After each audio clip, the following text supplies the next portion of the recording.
Her name was Anne and she was a goat farmer, and apart from these two very concrete facts, nobody seemed to know anything about the woman who lived in the hills above their village.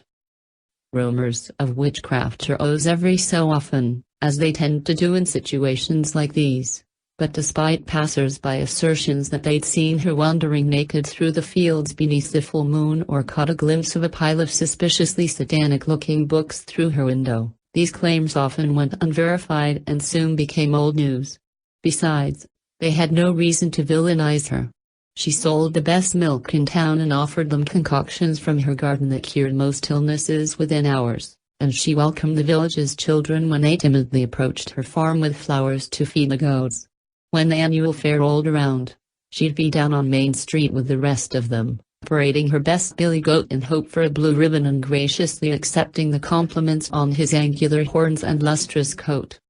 And then, in the middle of winter and on a particularly cold night, she summoned a midwife and gave birth to a baby girl. The farm's new addition turned more heads than any other whispers had in the past, as the general consensus surrounding Anne was that she had been far too busy tending to her goats to have time for a husband. Indeed, the only man anyone ever had seen go near her house was a farmhand, a quiet young man whose wild hair and green eyes were rumored to match those of the babies. From that point onwards, Anne withdrew herself from the town. She stopped selling milk, stopped coming to the fairs, and posted a "Do Not Feed the Goats" sign outside her pasture. The only indication that she was still around was the occasional cry of a baby drifting down the hillside into town. Inevitably, witchcraft rumors started up again when someone pointed out that Anne was a bit too old to be having children, and the farmhand continued to insist he'd not fathered her little girl. One day, Millie Johansson, passing on the road below, decided it was high time someone get a good look at Anne's elusive daughter.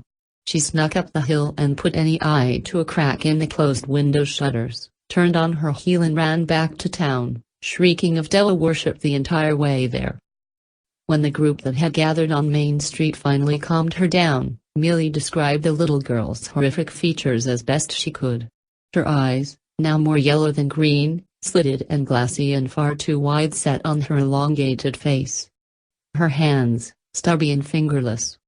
The angular horns, though, were what really sent them into a frenzy. The town had been right, of course, in their allegations of witchcraft. But none of them had even come close to guessing who fathered her child.